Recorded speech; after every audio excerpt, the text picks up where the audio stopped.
We need a new spiritual milieu. We need a new spiritual way of understanding the nature of what it is to be a human being. Because the old ways, the old mythologies, the old monarchy, king, God, versus the old lawful scientist way of doing everything are dead. They need to be buried. We need a new realm, a new vision. And I think quantum physics, if anything, could help us get a step up in the right direction. I think the key aspect of the new paradigm, at least in medicine, which is my little piece, is that consciousness is real and has an impact. We have to go beyond our senses to create a new paradigm.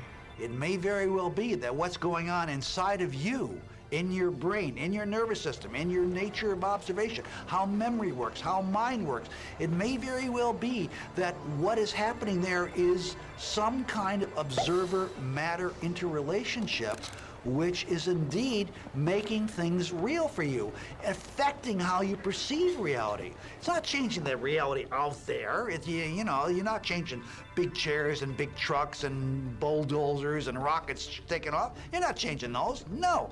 But you're changing how you perceive things and maybe how you think about the things, how you feel about things, how you sense the world.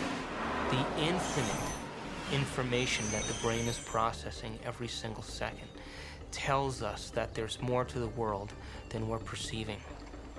However, every single time we're immersed in an experience with our senses, seeing, smelling, tasting, feeling, as we're immersed centrally in our reality.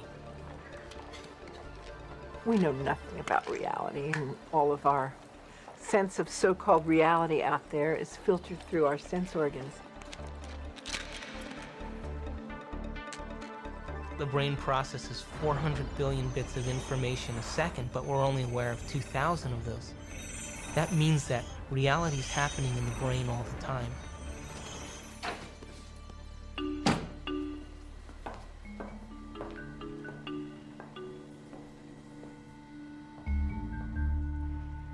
You should try it. How do I know what I'm doing? I and the vase are one. Might help your work too. I lived through my eyes.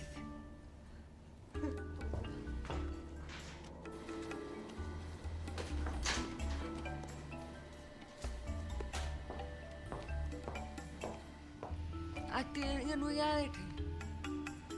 Not just some nebulous, nothing, touchy-feely world of shifting whatevers. If it's real, I want to see it. The eyes are, in some senses, a camcorder because they are taking that information and they're storing it, but you're not really able to get it to mean anything until you actually put it all together. So in some senses, it requires the editor's table to really put the whole thing together, to put the movie together of what your life and your world is actually about. If I get out of bed in the morning, okay, and I suddenly decide to take very seriously the claim, which is surely a true claim, that I don't know for sure if my eyes are working correctly, okay? So that for all I know, even though it looks like there's a stable floor by the side of my bed, there might be a cliff or something like that, okay? If I am unable to order those possibilities in terms of probabilities that I assign to them, then I'm not going to get out of bed. It seems to me I'm paralyzed in the most literal sense of the word, okay? I'm not, I'm going to have no idea how to literally take the next step. It's definitely the case that we know that my eyes might in principle be deceiving me at any moment. We've had experience of people before subject to hallucinations, and even if we didn't, we don't know how to prove as a fundamental matter that our eyes never deceive us. That's absolutely right. But when we make the decision to get out of bed in the morning, we are assigning probabilities to the various hypotheses compatible with my seeing a floor by the bed. One hypothesis is there really is a floor there, and that's why I'm seeing it. Another hypothesis is my seeing the floor is a hallucination, and there's a cliff there. By getting out of bed in the morning, you endorse one of those hypotheses as more likely than another. Well, ultimate reality, I think, it very frequently depends a lot on how a person perceives it and what they actually think is the real reality of our world. If the brain is processing 400 billion bits of information and our awareness is only on 2,000, that means reality is happening in the brain all the time. It's receiving that information, and yet we haven't integrated it. But if we're given knowledge and information outside of convention, outside the box of convention, or say we merge quantum physics and neurophysiology, and the brain is asked to contemplate, or we're asked to contemplate on that, and examine the what-ifs and possibilities and potentials, and associate our knowns with our experience of what we know, and repeat it over and over again, the brain is going to start to integrate two independent neural nets, and it's going to create a new vision. And that new vision is going to be like taking a flashlight and shining it from those 2,000 bits of information that have to do with our body and our environment and time, slightly over in the dark and looking at something new. That's called realization.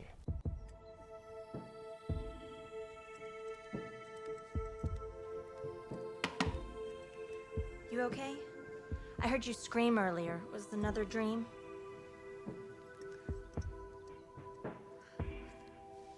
You were an Indian, watching Columbus's ship materialize out of thin air. Wow.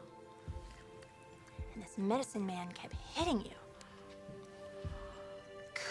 Cool.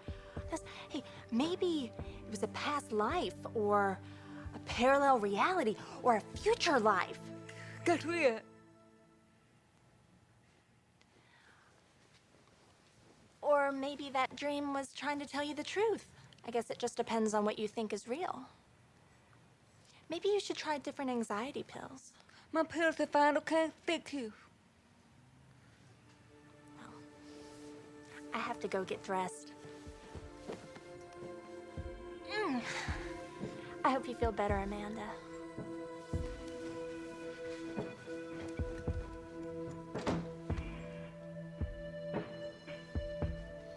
God, Amanda, I could be such an asshole.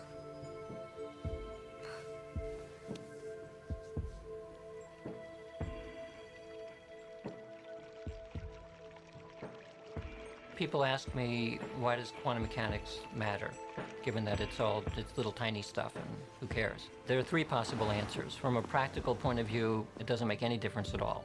I mean, you still have to go to work and drive your car and do all the rest of it.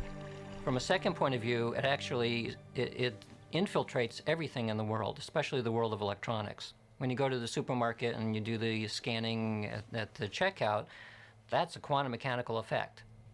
But I think the important part is the third one, which is essentially a philosophical issue. Why are philosophers so passionate about deconstruction the assumptions of the world? I finally got it. I got it as a result of looking at quantum mechanics and comparing it to classical mechanics. They present two very different ways of thinking about the way that the world works and about what we are. So from a classical perspective, we are machines. And in machines, there's no room for a conscious experience. It doesn't matter if a machine dies, you can kill a machine, you can throw it in a dump, it doesn't matter. If that is the way that the world is, then people will behave in that way. But there's another way of thinking about the world which is suggested, it's pointed to by quantum mechanics, which suggested that the world is not this clockwork thing, but it's more like an organism. It's a highly interconnected organismic thing of some type, which extends through space and time. In that kind of environment, what I think and the way that I behave has a much greater impact, not only on myself, but on the rest of the world, than it would if it was a classical world. So from a very basic point of view having to do with morals and ethics, what I think affects the world. That's, I mean, in a sense, that's really the key for why a worldview change is important. Let's talk about the subatomic world, and then we'll talk about what it's telling us about reality. The first thing I want to tell you about the subatomic world is it's totally a fantasy created by mad physicists trying to figure out what the heck is going on when they do these little experiments. By little experiments, I mean big energy in little spaces and little pieces of time. gets pretty nutty at that realm of things. And so subatomic physics was invented to try to figure that all out. We need a new science down there. It's called quantum physics, and it is subject to a whole range of debatable hypotheses, thoughts, feelings, intuitions as to what the heck is really going on. So on the one hand, you had a theory which from the conceptual standpoint was profoundly puzzling, and on the other hand, from the practical standpoint, was vastly more successful than anything we had ever seen before.